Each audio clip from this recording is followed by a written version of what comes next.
Yo! So we have another video for you guys, and this time it's about SpongeBob. And people are complaining that SpongeBob is gearing towards adults, which I found strange. But SpongeBob's always been on the side of being a bit kind of for children, well, mostly for children, but slightly adult oriented. Because you see Ice Spice here, she's kind of dressed kind of. I mean, I wouldn't call that family friendly, man. You can see her underwear, and you got SpongeBob and Patrick standing right next to her, which is really weird. So imagine a kids event and she's walking around in her underwear, and they have her fronting the whole movie.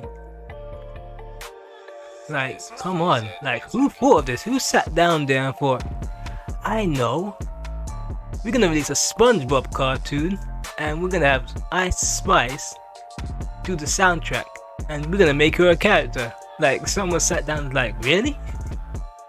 Like, in all seriousness, like, somebody with songs that, if you hear Ice Spice songs, you realize that she should be nowhere near SpongeBob SquarePants. And look at this. Well, this is crazy, right? What is this billboard about? What are Nickelodeon and Paramount doing? This is absolute madness. I can't believe where SpongeBob is going. The fact that they thought, oh yeah, this will be fine. We put this billboard up there. It's like they're trying to indoctrinate the kids into some sort. Let's put this in perspective. You go and find out who this artist is, you're gonna start to hear other songs from her, and other songs aren't so family friendly. So you're gonna think just like, I mean, I think back in the days, I remember Space Jam, and that had a soundtrack. A lot of the artists there, they weren't family friendly artists. LL Cool J, Busta Rhymes, Method Man. But they had the Hit 'em High track, and I love that track, you know. And I bought the Space Jam CD, listened for that soundtrack. I listened to it, there was no swearing or anything in it. But those artists, I mean, the internet weren't prevalent now. Now it's a different ball game. Cause once you type in Ice Spice and you want to hear the Ice Spice SpongeBob soundtrack, you might be filtered through the algorithm to her other songs. Cause it's gonna be like, how can I put it? Once you listen to one song, it ain't gonna say, oh, Ice Spice song and then stop. It's gonna be Ice Spice song and then it's gonna relate to another song that's her, because the algorithm just recommends another song by her. That's how it works. So you're gonna have the children start to be filtered into her content, and into the algorithm gonna filter into her world. Which, if you don't mind your kids knowing what she's rapping about, then you're fine with me. But I know most parents wouldn't be fine with it. But I'm gonna just keep going and say, yeah, SpongeBob, this isn't quite right, but SpongeBob's always been near enough weird. It's been going on for so long, and I think I'm gonna see if I can find, let's have a look. This is the episode of Panty Raids. Who remembers this episode? Yeah, who remembers this? Where SpongeBob and Mr. Krabs go to raid women's panties. I mean, I saw this episode and I thought it was a bit weird at first, and I thought, well, they must have gone through some sort of like, they must have filtered through a certain amount of people to say, okay, this episode is not for kids.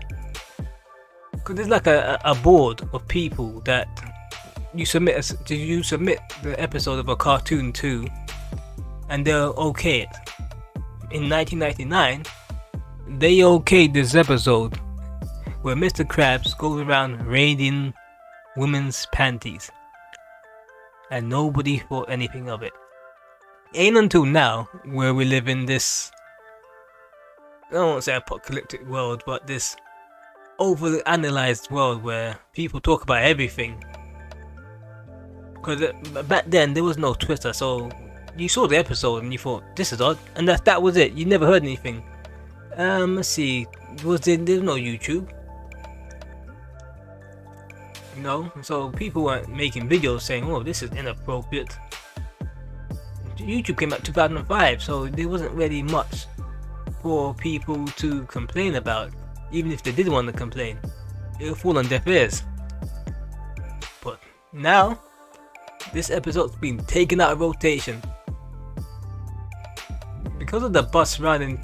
Quarantine Crab and Nickelodeon representative responds to the midlife crustacean, saying the episode has been out of rotation since 2018, following a standards review in which we determined some story elements were not kid appropriate, and this choice seems to be the best course of action during the continual wake of the Me Too movement.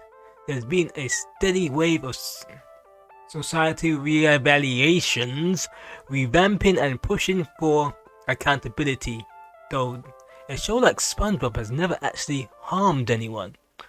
Storytelling like the panty raids have served as a problematic pop culture backdrop. After all, one of the key components as to why society has functioned the way it has involved what is seen as commonplace. Even a comedic cartoon not doing any direct damage perpetuates a climate where a children's show could air an episode about men breaking into a woman's home and stealing her underwear without most of the public even raising an eyebrow. They allowed that on TV, so you gotta think now. Maybe 5 years from now, cause now people are saying, "Wait, what's Ice Spice doing with SpongeBob?" But from 5 years from now, they'll be like, "Whoa, that was wrong. We had an adult, near enough adult artist with provocative lyrics in a kid-friendly cartoon." They probably might even erase her from the actual episode. I mean, I don't even know how integral to the plot she is, but it might be one of those where you can't find the cartoon anymore after a while. It might be one of those. Anyway, I'm out. Like, subscribe, and on to the next video.